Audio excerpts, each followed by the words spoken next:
సాహితీ మిత్రులకు నమస్కారం. వనజా తాతినేని కథలు కవిత్వానికి స్వాగతం.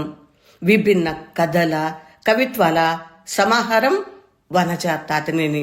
మిత్రులారా, ఈరోజు అమెరికన్ రచయిత్రి మాయా ఏంజెలో రాసిన కవితకు నౌడూరి మూర్తి గారి అనువాదం వినిపిస్తున్నాను.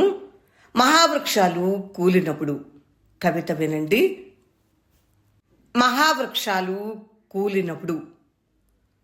దూరాన కొండల మీద రాళ్ళు కంపిస్తాయి. సింహాలు ఒత్తైన పొడవాటి రెల్లు పొదల్లో దాక్కునేందుకు పరిగెడతాయి. చివరికి ఏనుగులు సైతం ప్రాణభీతితో సురక్షిత ప్రదేశాలకి చేరుకుంటాయి. దూరాన కొండల మీది రాళ్ళు కంపిస్తాయి.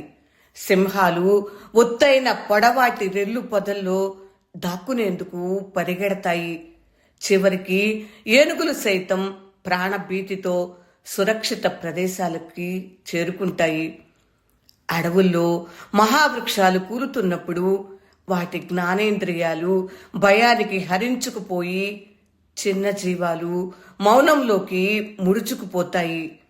గొప్ప వ్యక్తులు మరణించినప్పుడు మనని ఆవరించిన గాలి పలచనై తేలికై క్రియాశూన్యమైపోతుంది.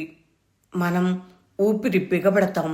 మన కళ్ళు క్షణికమైన స్పష్టంగా చూస్తాయి. మన జ్ఞాపక శక్తి ఒక్కసారిగా మరింత పదును తేరి పరిశీలిస్తూ ఉంటుంది. పైకి చెప్పని మంచి మాటలను నెమరేసుకుంటూ చేద్దామనుకుని చేయలేకపోయిన పనులు గుర్తు చేసుకుంటున్న మనల్ని మహాత్ముల మరణంతో వాళ్లతో పెనవేసుకున్న మన అస్తిత్వం మన నుండి సెలవు తీసుకుంటుంది. వాళ్ళ ప్రకృతి మీద ఆధారపడిన మన ఆత్మలు ముడుచుకుని సృష్టించిపోతాయి.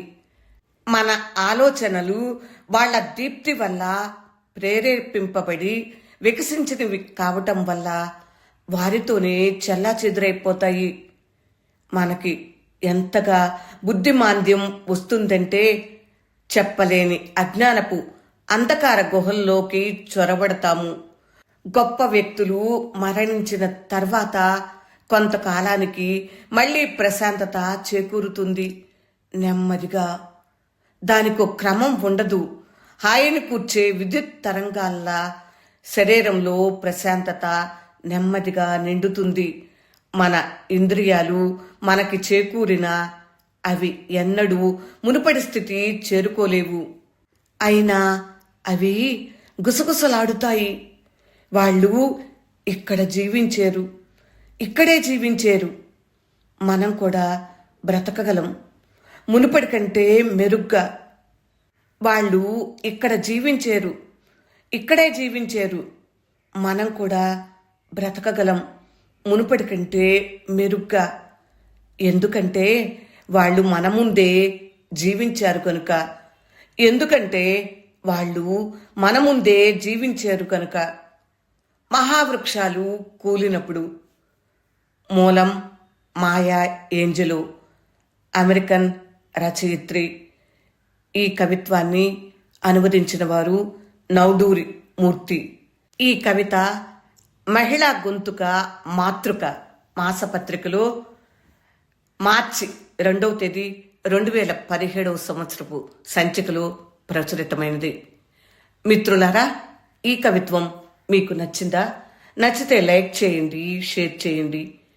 మరికొంత కవిత్వంతో మళ్ళీ కలుద్దాం.